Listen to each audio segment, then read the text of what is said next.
Everyone, welcome to the channel. UP लेखपाल mains exam हो गया है और उसका आपको सॉल्यूशन कराने जा रहे हैं, तो सटीक वाला सॉल्यूशन देखेंगे इसमें और अपने मार्क्स इसमें कैलकुलेट कर सकते हैं। तो आइए स्टार्ट करते हैं। देखो, पहले क्वेश्चन में पूछा गया है, ये हिंदी का है, 1 से लेकर के 10 क्वेश्चन इसमें दिए गए हैं। तो सबसे पहले हिंदी करेंगे, उसके बाद में बारी बारी से सारे करते जाएंगे। तो यहाँ पर अशुद्ध वाक्य पूछा गया था, उसने हाथी पर हौदा रख दिया है, सही है ये।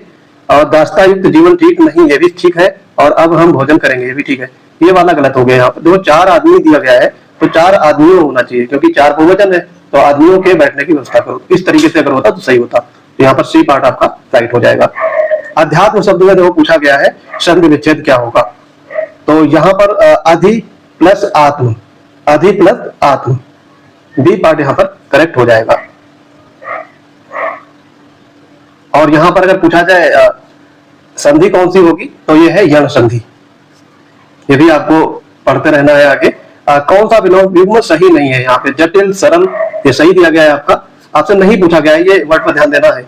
बंधन मुक्ति ये भी ठीक है। उपकार का अपकार होना चाहिए, यहाँ पे अनुचित दिया गया, तो यही वाला आपका राइट आंसर हो जाएगा। नमस्ते में देखेंगे तो यहाँ पर नमः और ते, ये पार्ट यहाँ पर करेक्ट हो जाएगा। ये आपका सही संधि विच्छेद है और इसमें विसर्ग संधि होगी, ये आपको पता होगा।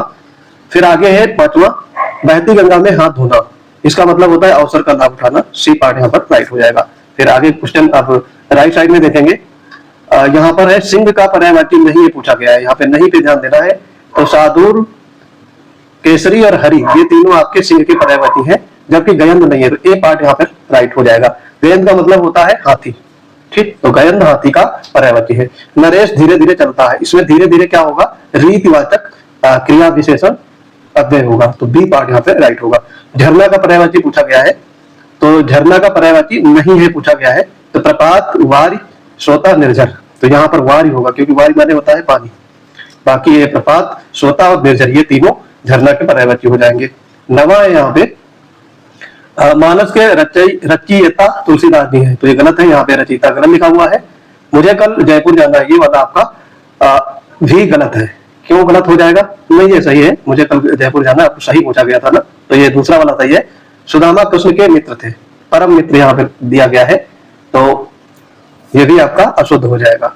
और कोई डॉक्टर को बुला दो सारे, तो यहाँ पे शुद्ध वाक्य केवल होगा डी, मुझे कल जयपुर जाना है। अब देखो कोई डॉक्टर नहीं होता, किसी डॉक्टर को बुला दो होना चाहिए था।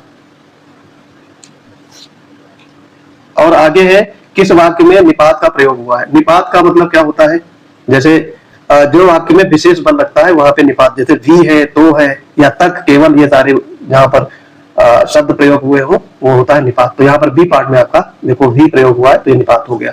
तो ये हिंदी के 10 क्वेश्चन हो गए। अब आगे करेंगे सामान्य अध्ययन और करंट अफेयर के, ये आपके 11 से 44 तक के क्वेश्चन रहेंगे।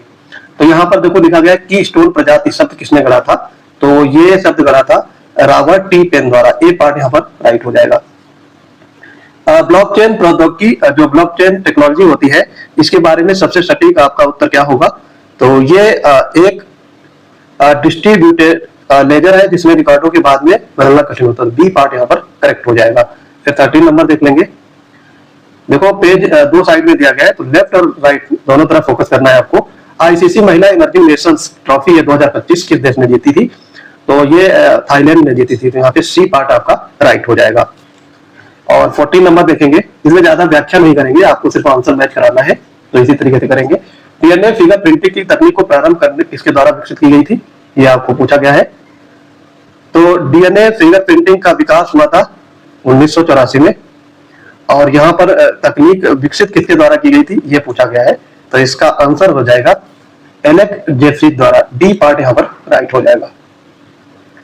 आगे है यहाँ पे 15वां है, निम्नलिखित में से किस युगों का गलत मेल है, तो यहाँ IRDP दिया गया है 1978 से 1979 के बीच में, ठीक है ये। और सामुदायिक विकास कार्यक्रम 1952, ठीक है। राष्ट्रीय विस्तार सेवा ये 1953, ठीक है। और मनरेगा आपको पता ही होगा ये 2009 में आई थी, तो यहाँ पर 2009 होना चाहिए था, यही आपसे पूछा गया था। मनरेगा 2006 में आई थी और मनरेगा नाम चेंज हुआ था 2009 में, तो सारे फैक्ट आपको याद रखने हैं। राष्ट्रीय ग्रामीण पेयजल कार्यक्रम NRDWP ये किस वर्ष शुरू किया गया था, 2009 में, सी पार्ट यहाँ पर राइट हो जाएगा।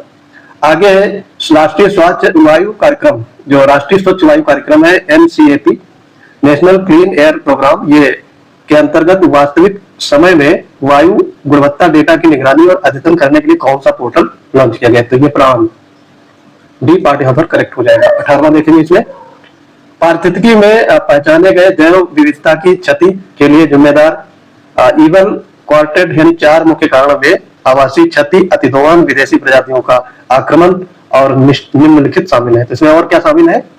तो ये होगा आपका सह विलुप्तता प्रक्रियाएं, डी पार्ट यहाँ पर करेक्ट हो जाएगा। 19 नंबर है आपका, इसमें पूछा गया है निम्नलिखित में से कौन सा सूर्य का अध्ययन करने वाला भारत का पहला अंतरिक्ष आधारित मिशन है? तो ये तो बहुत इजी है, आदित्य सूर्य का नाम है, पर्यायवाची है, तो आदित्य एल 1 यहाँ पे आप सटीक मार्क ले जाते। भारत में मिस्टी पहल शुरू की गई थी, तो ये मैग्रो के लिए है, इसका आपको फुल फॉर्म पूछा गया था, तो ये होगा आपका मिस्टी का फुल फॉर्म क्या होता है, ये पूछा गया बेसिकली। तो मैग्रो initiative for shore line habitats and tangible incomes, D part यहाँ पर करेक्ट हो जाएगा। 21 में आपदा प्रबंधन अधिनियम 2005 की किस धारा के अंतर्गत राष्ट्रीय आपदा प्रबंधन प्राधिकरण का गठन किया गया है? तो ये धारा 3 के अंतर्गत किया गया था। दुनिया के एकमात्र तैरते हुए राष्ट्रीय उद्यान, ये आपको पता होना चाहिए अगर आप तैयारी कर रहे हैं, केबुल लामजाओ राष्ट्रीय उद्यान, ए पार्ट यहाँ पर राइट हो जाएगा। ये मणिपुर की लोकटक झील में अवस्थित है। 23 नंबर है, चंद्रभागा नाम आपको पूछा गया है के लिए किस नदी को जाना जाता है? तो चेनाब है। देखो चंद्रभागा और चेनाब, तो ये आप ऐसे भी निमोनिक से याद कर सकते थे। यहाँ पर देखो इन्होंने झेलम मार्क किया है, जिसका भी ये सेट रहा होगा। तो चेनाब नदी हिमाचल प्रदेश में चंदा और भागा नामक 2 नदियों के मिलने से बनती है, इसीलिए इसे चंद्रभागा कहा जाता है। 24 में है, भारत की पहली MWH scale vanadium redox flow battery यानी VRFV सिस्टम का उद्घाटन कहां पर किया गया? तो ये किया गया था ग्रेटर नोएडा में। तो यहां पर हो जाएगा NTPC Netra Greater Noida, C part आपका राइट हो जाएगा। भारत के संविधान के प्रस्तावना में समाजवादी पंथ निरपेक्ष जैसे किसके द्वारा जोड़े गए थे? तो ये तो आपको पता ही होगा, 42वें संविधान संशोधन 1976 में।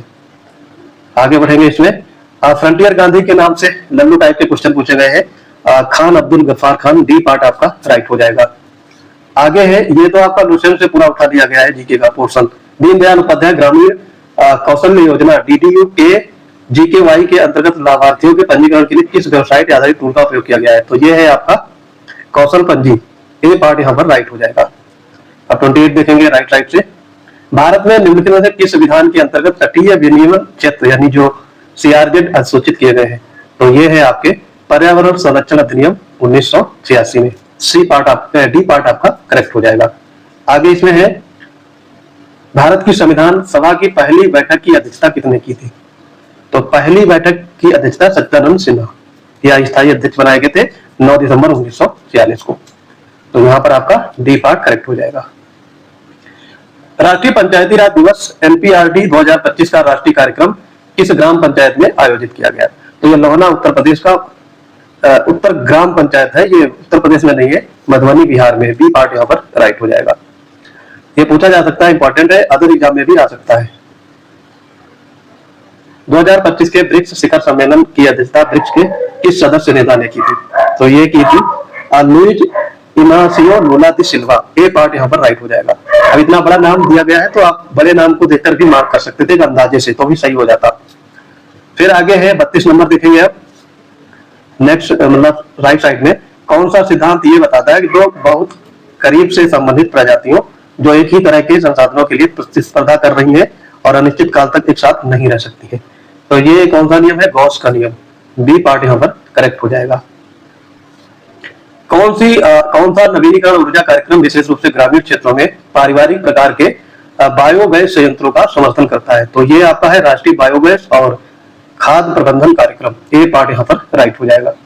आगे इसमें स्वभाव स्वच्छता संस्कार स्वच्छता 2024 अभियान चुनौतीपूर्ण सर्वाधिक गंदे स्थानों में परिवर्तन के लिए 3 प्रमुख स्तंभों पर आधारित है। आपसे पूछा गया इनमें से कौन सा स्तंभ नहीं है? तो ये सफाई का संचार नहीं है, बाकी स्वच्छता की भागीदारी, संपूर्ण स्वच्छता और सफाई मित्र सुरक्षा शिविर, ये तीनों इंक्लूड किए गए हैं। 35 नंबर है, प्लासी का युद्ध आपका हुआ था, अपनी विजय के बाद अंग्रेजों ने नवाब किसे घोषित किया था? तो ये भी लल्लू टाइप क्वेश्चन है, मीर जाफर को नवाब बनाया था, बी पार्ट यहाँ पर करेक्ट हो जाएगा। 36 में है खाद्य श्रृंखला की क्रमिक पोषी स्तरों पर रसायनों का संचयन कहलाता है, ये कहलाता है जैव आवर्धन। ए पार्ट यहाँ पे राइट हो जाएगा। इसने पहले काटा और फिर ये डी पार्ट मार्क कर दिया। तो ये सब चीजें कंफ्यूजन नहीं करना है, एक बार अगर मार्क कर देते हो तो जीएस में वही ज्यादातर सही होता है। इसने भूगोल में रुको और जाओ निश्चयवाद नामक संकल्पना प्रस्तुत की थी। तो ये कौन थे? Griffith Taylor. B C part यहाँ पे राइट होगा। उल्कापिंड के गिरने से निर्मित लोनार क्रेटर झील महाराष्ट्र के किस जिले में स्थित है? तो ये है बुलढाणा, ये सही मार्क किया। सी पार्ट आपका राइट हो गया। आगे है इसमें उभरते विज्ञान प्रौद्योगिकी और नवाचार सम्मेलन ESTIC 2025 के उद्घाटन के दौरान नवंबर 2025 में कौन सी योजना शुरू की गई थी? तो ये शुरू की गई थी अनुसंधान विकास और नवाचार यानी IRDI योजना। सी पार्ट आपका राइट हो जाएगा। आगे है इसमें 40 नंबर देखेंगे। भारतीय राष्ट्रीय कांग्रेस से किस अधिवेशन में पूर्ण स्वराज की लक्ष्य बनाया गया? तो लाहौर अधिवेशन 1929 में और पंडित जवाहरलाल नेहरू इसके अध्यक्ष बने थे। 41 में है NDMA या फिर UNDRR के नाम मानक ढांचों के अनुसार आपदा जोखिम आकलन में प्रयुक्त संबंध का आपको बताना है, क्या प्रतिनिधित्व है? तो ये होगा जोखिम इक्वल टू खतरा इंटू सुवेद्यता और इंटू अनावरण और डिवाइडेड बाई सामना करने की क्षमता। सी पार्ट आपका राइट हो जाएगा। आगे है किस समाज शास्त्री ने ये लिखा गया है सामीर पेट गांव का अध्ययन किया और इंडिया चेंजिंग विलेजेस लिखी, ये पुस्तक लिखी है। तो ये कौन है? SC दुबे। डी पार्ट आपका राइट हो जाएगा। इंडिया AI इंपैक्ट शिखर सम्मेलन 2026 में मानव केंद्रित दृष्टिकोण को मानव संक्षिप्ताक्षर में समाहित किया गया। आपसे यहाँ पे N पूछा गया है, इसमें N का अर्थ क्या है? तो ये देखो होता है आपका नेशनल सॉवरेनिटी। आपका सी पार्ट करेक्ट होगा। मानव का फुल फॉर्म में जो N का मतलब है वो है नेशनल सॉवरेनिटी, डेटा पर राष्ट्रीय संप्रभुता। ठीक। 44 है रिपोर्ट दर वह दर है जिससे भारतीय रिजर्व बैंक वाणिज्यिक बैंक को निम्न के बदले धन उधार देता है। तो किसके बदले देता है? सरकारी प्रतिभूतियां। सी पार्ट आपका राइट हो जाएगा। अब यहां से आगे के क्वेश्चन जो है वो DI शुरू होता है आपका। तो 45 से 49 तक के क्वेश्चन DI है। तो DI को सॉल्व नहीं करेंगे, अगर आपका मन है तो मैं अलग से वीडियो DI का बना दूंगा, यहाँ पर सीधे आंसर बताएंगे। ठीक, ताकि ये वीडियो लंबा ना खींचे। तो यहाँ पर देखेंगे 45 नंबर पे सीधे डायरेक्ट आ जाएंगे। इसका आंसर आपका होगा यदि FII द्वारा कुल योगदान 33,000 करोड़ है तो NRI और बैंक द्वारा भारत बॉन्ड्स में अनुदान के लिए योगदान राशि है ये 1,11,000। डी पार्ट आपका करेक्ट हुआ, इसने सही किया है इस बच्चे ने। 46 नंबर है ये पब्लिक और पेंशन फंड के बीच योगदान राशि का अंतर 5,000 करोड़ है तो भारत बॉन्ड के लिए अनुदान की गई कुल राशि, तो इसका आंसर हो जाएगा 35,714 करोड़। तो ये भी आपका इसका सही है लड़के का। आगे देखेंगे यहाँ पे 47 नंबर में यदि कुल निवेश 55,000 करोड़ है तो पेंशन फंड और पब्लिक द्वारा संयुक्त निवेश आपसे पूछा गया, तो ये 27,500 करोड़। डी पार्ट करेक्ट हो जाएगा। 48 है यदि कुल अनुदान DI काफी इजी आया है, तो कोई बहुत बड़ा चैलेंजिंग क्वेश्चन नहीं है, सीधा सीधा कैलकुलेट करना है। यदि कुल अनुदान 55,000 करोड़ है तो NRI और पब्लिक द्वारा निवेश राशि के बीच में अंतर पूछा गया है, तो कितना होगा? 8,250 करोड़। ये पार्ट यहाँ पर राइट हो गया। और 49 में है यदि NRI द्वारा निवेश 8,000 करोड़ है तो कंपनियों और FII द्वारा भारत बॉन्ड में संयुक्त निवेश पूछा गया है, तो ये हो जाएगा आपका 3,051.51 करोड़ रुपए। तो डी पार्ट यहाँ पर आपका करेक्ट हो जाएगा। डी पार्ट इसमें सही है। ये सारे कुछ आप मार्क करके और मुझे कमेंट बॉक्स में अपने मार्क्स बताइएगा कि आउट ऑफ 100 आपके कितने बन रहे हैं, माइनस मार्किंग को हटा करके। फिर अब डेटा इंटरप्रिटेशन का दूसरा आता है 50 से 54 के बीच में, तो दो DI पूछे गए थे। तो इसमें 50 का है सभी नगरों में स्नातकों और स्नातकोत्तरों की कुल संख्या में कितना अंतर है, तो ये 17,100। सी पार्ट आपका करेक्ट हो गया। आगे इसमें इस बच्चे का मैथ अच्छा है तो इस मैथ में सारे क्वेश्चन सही जा रहे हैं। यदि A और B में स्नातकों की कुल संख्या और नगर A और E स्नातकोत्तरों की संयुक्त संख्या का अनुपात आपसे पूछा गया है, तो ये 10:9। ए पार्ट यहाँ पर राइट हो जाएगा। आगे है नगर A, D और F में मिलाकर स्नातकों और स्नातकोत्तरों की कुल संख्या आपसे पूछा गया है, तो ये होगा 78,800। बी पार्ट करेक्ट हो जाएगा। आगे है 53 में नगर F में स्नातकों की कुल संख्या यानी स्नातकों की संख्या उसी नगर में स्नातकोत्तरों की संख्या से कितना % अधिक है, तो ये आपका हो जाएगा 27.5%। यहाँ पर इसने गलत किया है, ए पार्ट यहाँ पे राइट होगा। फिर 54 है लास्ट है DI का क्वेश्चन। AC, E और F शहरों में कुल मिलाकर स्नातकोत्तरों की औसत संख्या आपसे पूछा गया है, तो ये कितना होगा? 15,175। ए पार्ट यहाँ पर राइट हो जाएगा। अब 55 से आगे क्वेश्चन फिर से जीएस के क्वेश्चन करेंगे, इसमें कंप्यूटर भी शामिल रहेगा। तो देखते हैं, 1977 में फखरुद्दीन अली अहमद की मृत्यु के बाद नए राष्ट्रपति चुने जाने तक भारत के कार्यवाहक राष्ट्रपति के रूप में किसने काम किया था? तो ये थे बीटी जत्ती। डी पार्ट यहाँ पर राइट हो जाएगा। नीलम संजीव रेड्डी ऐसा नहीं तो मेरे विनोद राष्ट्रपति निर्वाचित हुए थे। पार्टियों का 26वां सम्मेलन COP 26, जिसका ध्यान सतत विकास पर केंद्रित था, किस शहर में आयोजित किया गया था? तो ये पुराना क्वेश्चन है, 2021 में ये स्कॉटलैंड के ग्लासगो शहर में हुआ था। बी पार्ट यहाँ पर राइट हो जाएगा। किस भारतीय राज्य की विधायिका एक सदनीय है? तो यहाँ पर तेलंगाना, बिहार, उत्तर प्रदेश, यहाँ पे बाइकैमरल है, यानी विधान परिषद और विधानसभा दोनों है, लेकिन मध्य प्रदेश में नहीं है। तो बी पार्ट यहाँ पर राइट हो जाएगा। भारत की योजना आयोग की स्थापना, ये तो काफी इजी है, लल्लू टाइप है, मार्च 1950 में हुई थी।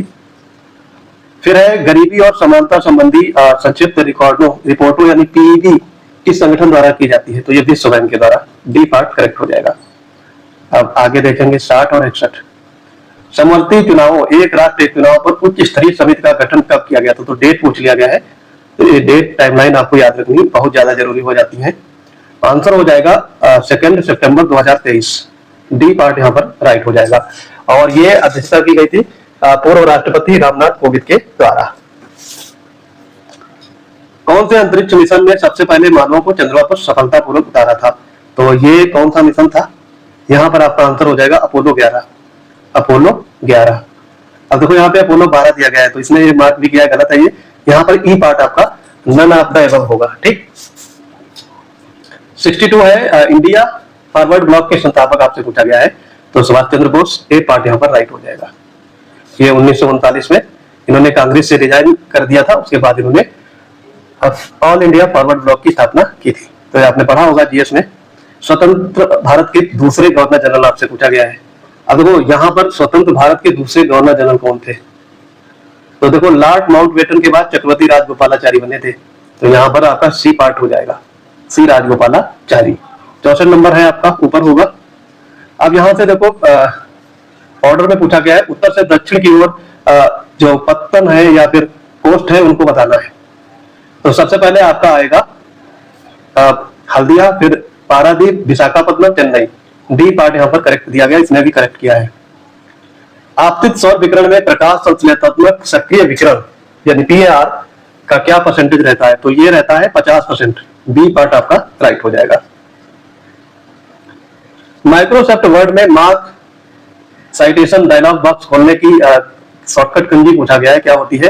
तो अल्ट शिफ्ट प्लस आई। डी पार्ट यहाँ पर सही है और इसने भी सही मार्क किया है।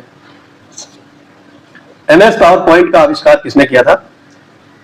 तो ये थे 1987 में ये आविष्कार किया गया था रॉबर्ट गैस्किन्स और डेनिस ऑस्टिन द्वारा। सी पार्ट यहाँ पर राइट हो जाएगा 1987 में।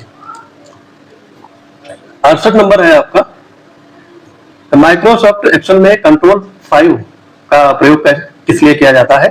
तो ये करते हैं sky apply for remove strike through formatting. C part यहाँ पर करेक्ट हो जाएगा, तो सी पार्ट यहाँ पर राइट होगा।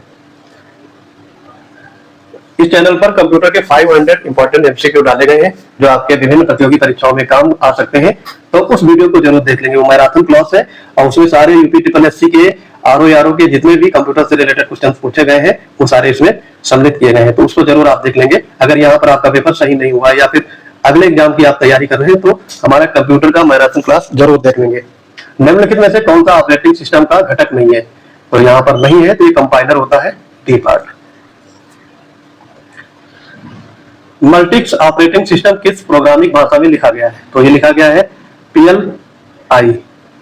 ठीक है, ये क्या होता है आपका? Multiplex information and computing service, इसका फुल फॉर्म है ये, तो ये भी आप ध्यान रख सकते हैं। ये OS को PLI प्रोग्रामिंग भाषा में लिखा गया था।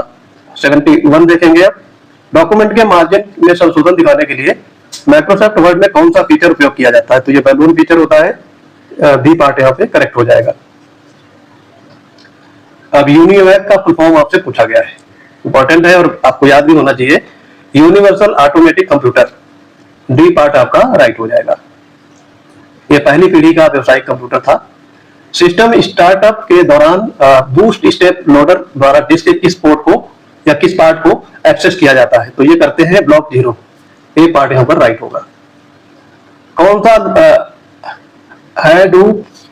हैडोप यूटिलिटी RDBMS और HDFS के बीच संतुलित डेटा ट्रांसफर करता है, तो ये आपका हो जाएगा इसको सी पार्ट आपका करेक्ट हो गया। 75 है, निम्नलिखित में से कौन सा लाइवर ऑफिस राइटर के लिए डिफॉल्ट फाइल एक्सटेंशन आपसे पूछा गया है, तो यह .odt। डी पार्ट आपका करेक्ट हो जाएगा। निम्नलिखित में से कौन सी वेब पेज बनाने की उपयोग की जाने वाली मानक फ्रंट एंड मार्कअप भाषा है, तो ये कौन सी होती है, HTML। डी पार्ट आपका राइट हो जाएगा। तो हाइपरटेक्स्ट मार्कअप लैंग्वेज इसका नाम ही है। यहाँ पर मार्कअप भाषा पूछा गया था, तो आप जरा सा भी अगर सिंसियर है या फिर सीरियस है तो इसको सही से मार्क कर ले जाते। शब्दावली में गीगो का फुल फॉर्म आपसे पूछा गया है, तो ये गीगो का फुल फॉर्म क्या होता है आपका, गार्बेज इन और गार्बेज आउट। डी पार्ट यहां पर राइट हो जाएगा। 78 माइक्रोसॉफ्ट एक्सेल में कनेक्शंस कमांड किस टाइप के अंतर्गत पाया जाता है, तो कनेक्शंस कमांड ये किससे पाया जाता है, ये आपका डेटा में होता है। सी पार्ट यहां पर राइट हो जाएगा। MS पावर पॉइंट में बैक स्टेज व्यू किस टाइप के माध्यम से एक्सेस किया जाता है, तो ये करते हैं फाइल के माध्यम से। ए पार्ट करेक्ट हो गया। और ब्लूटूथ तकनीक का नाम किस ऐतिहासिक व्यक्ति के नाम पर रखा गया है, तो ये रखा गया है हेराल्ड ब्लॉटेड। बी पार्ट यहां पर राइट हो जाएगा। ब्लॉटेड मतलब ब्लूटूथ। आप देखो यहाँ पर यूपी के जीके से 20 पूछे गए हैं और चैनल पर यूपी जीके से 500 इंपॉर्टेंट MCQ का वीडियो यानी मैराथन क्लास डाला गया है, तो इसको भी आप देख सकते हैं और अपनी उत्तर प्रदेश से रिलेटेड इस सेशन जीके को पक्का कर सकते हैं। इसमें देखो आपका 20 नंबर का पूछा गया है और सारे क्वेश्चन आप हमारे मैराथन क्लास में पाएंगे। तो यहाँ पर 81 नंबर है आपका। एक तरफ दिए गए उत्तर प्रदेश के विश्वविद्यालय और दूसरी साइड में यानी सूची 2 में दिए गए हैं लोकेशन, कहां पर ये लोकेटेड है। तो यहाँ पर देखो संपूर्णानंद संस्कृत विश्वविद्यालय ये वाराणसी में है। छत्रपति साहू जी महाराज ये आपका कानपुर में है। बुंदेलखंड विश्वविद्यालय जाहिर सी बात है कि ये झांसी में होगा और भीमराव अम्बेडकर विश्वविद्यालय आगरा में है। तो यहाँ पर डी पार्ट आपका राइट हो जाएगा। फिर है आपका 82 नंबर देखेंगे। उत्तर प्रदेश के किस शहर में राष्ट्रीय स्वच्छ वायु कार्यक्रम NCAP पर राष्ट्रीय सम्मेलन 2025 की मेजबानी की। ये काफी ब्रांडेड क्वेश्चन है और ये किसी न किसी दूसरे एग्जाम में आपको टकराते हुए मिलेगा। इसका आंसर हो जाएगा गोरखपुर। ए पार्ट आपका राइट हो जाएगा। फिर आगे है दुधवा राष्ट्रीय उद्यान उत्तर प्रदेश के किस जिले में है, Lakhimpur Kheri. D part correct हो जाएगा। उत्तर प्रदेश राज्य ललित कला अकादमी के पहले अध्यक्ष पूछ लिए गए हैं, इंपॉर्टेंट है ये थे डॉक्टर संपूर्णानंद। इसमें लड़के ने पहले काटा फिर उसके बाद चंद्रकांत गुप्ता लगा दिया, तो ए पार्ट यहाँ पर राइट हो जाएगा। और ये तत्कालिक मुख्यमंत्री थी और यही इतने अध्यक्ष बनाए गए थे 1962 में, तो ये ईयर भी आप याद रख सकते हैं। 84 से 85 की तरफ बढ़ेंगे। भारतीय सब्जी अनुसंधान संस्थान IIVR यानी Indian institute of vegetable research, जिससे सब्जियों के लिए राष्ट्रीय संदर्भ खाद्य प्रयोगशाला के रूप में मान्यता प्राप्त है, तो ये कहां पे है, वाराणसी में। उत्तर प्रदेश में निम्नलिखित में से कौन सी मंदिर स्थल गुप्त काल से संबंधित है, तो ये है आपका देवगढ़ और भीतरगांव। सी पार्ट आपका राइट हो जाएगा। देवगढ़ में दशावतार मंदिर है जो ललितपुर में है और भीतरगांव का ईंटों वाला मंदिर ये कानपुर में है। ये दोनों गुप्तकालीन मंदिर है, काफी फेमस है, आप इसको डिटेल में भी पढ़ सकते हो। कानपुर में वानिकी प्रशिक्षण संस्थान की स्थापना पूछा गया, तो ये हुई थी 1988 में। ये पार्ट आपका राइट हो जाएगा। और आगे आते हैं उत्तर प्रदेश के बाराबंकी जिले में स्थित देवा शरीफ दरगाह किस सूफी संत से संबंधित है, तो ये है हाजी वारिस अली शाह। बी पार्ट आपका करेक्ट हो जाएगा।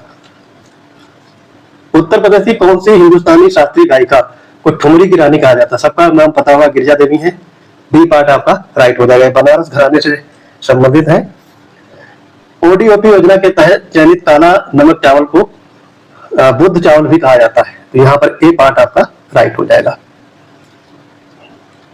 91 है। उत्तर प्रदेश के भीमनगर जिले का नाम बदलकर संभल किस वर्ष किया गया था, डेट पूछ लिया गया है, 2012 में किया गया था।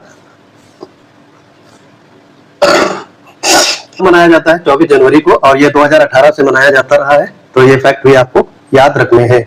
93 नीचे होगा आपका। उत्तर प्रदेश में 2025 में कौन सा पक्षी अभयारण्य पर्यावरण संवेदनशील क्षेत्र घोषित किया गया है, तो ये पार्वती अर्गा है। यहाँ पर इन्होंने शांति 25,000 रन लगाया, तो पार्वती अर्गा है, सी पार्ट यहाँ पर करेक्ट हो जाएगा। ये कहाँ पर है? गोंडा जिले में है और 2025 में इसे इको सेंसिटिव जोन घोषित किया गया है। ये आपको ध्यान रखना है, रिपीट होगा, फिर से मैं बता रहा हूँ ये क्वेश्चन। उत्तर प्रदेश में निम्नलिखित व्यक्तियों में से किसे चिकित्सा के क्षेत्र में पद्मश्री 2025 से नवाजा गया है? तो ये है Sonia Nityanand, C part correct हो जाएगा।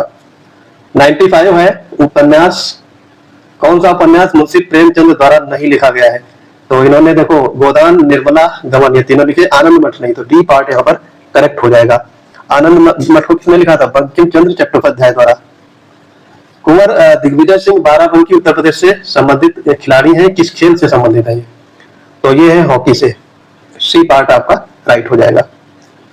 97 है किस महाजनपद की राजधानी मथुरा थी? तो सूरसेन की राजधानी मथुरा थी, ए पार्ट यहाँ पर राइट हो जाएगा। और उत्तर प्रदेश पुलिस द्वारा लॉन्च किए गए त्रिनेत्र 2.0 एप्लीकेशन के संबंध में बताना है कौन से कथन सही है। इसे जनवरी 2017 में पूरे उत्तर प्रदेश में यातायात उल्लंघनों की निगरानी रखने के लिए लॉन्च किया गया था, करेक्ट है ये पहचान के उद्देश्यों के लिए मशीन लर्निंग और डीप लर्निंग प्रौद्योगिकी का उपयोग करता है, भी करेक्ट है। ये पूरे राज्य में विचाराधीन कैदियों की स्थिति को ट्रैक करने के लिए, ये गलत है, केवल पहला और दूसरा होगा, डी पार्ट यहाँ पे राइट हो जाएगा। 99 है आपका स्वतंत्रता के तुरंत बाद संयुक्त प्रांत यानी जो उत्तर प्रदेश बन गया था कि पहले भारतीय पुलिस महानिदेशक यानी आईजीपी कौन थे? तो ये थे वीएन लाहिड़ी, बी पार्ट आपका राइट हो जाएगा। और ये स्वतंत्रता के बाद पहले उत्तर प्रदेश के भारतीय पुलिस महानिदेशक यानी आईजीपी बनाए गए थे। तो इस टाइप के क्वेश्चन में गेस वर्क बिल्कुल नहीं चलता, अगर पता है तभी अटेम्प्ट करिएगा वरना नेगेटिव हो जाएगा आपका। उत्तर प्रदेश के शाहजहांपुर में स्थित कौन सा थर्मल पावर प्लांट है? तो ये है Rosa thermal power plant, D part आपका राइट हो जाएगा। एक्चुअली में रोसा नहीं, इसका रोजा नाम है, लेकिन रोसा यहाँ पे छापा गया है, ठीक है। और ये आपका शाहजहांपुर जिले में स्थित है। तो आई होप आपके ये सारे आंसर मिला लिए होंगे और मुझे कमेंट बॉक्स में जरूर बताएं कि आपका कितना मार्क्स बन रहा है आउट ऑफ 100 में, माइनस मार्किंग को हटा करके। या फिर आप कमेंट में ये भी करिएगा कि अपने जितने सही हो रहे हैं वो बताइए और रॉन्ग बताइए, तो मैं आपको बताऊंगा कितने आपके मार्क्स बन रहे हैं और आप अपनी कैटेगरी जरूर मेंशन करिएगा। मिलते हैं अपने अगले इंपॉर्टेंट वीडियो के साथ। अगर इसकी पीडीएफ या अन्य डिटेल चाहते हैं तो पीसीएस वंडर टेलीग्राम चैनल से जरूर जुड़िए, वहां पर आपको यूपी पीसीएस आरओ दोनों के प्रीलिम और मेंस बैच एक्टिव है। इसके अलावा इलाहाबाद आरओ का भी बैच एक्टिव है, तो फटाफट ज्वाइन करेंगे और अपनी तैयारी को इनहांस करेंगे। मिलते हैं अपने अगले इंपॉर्टेंट वीडियो के साथ, तब तक के लिए पढ़ते रहिए। जय हिंद।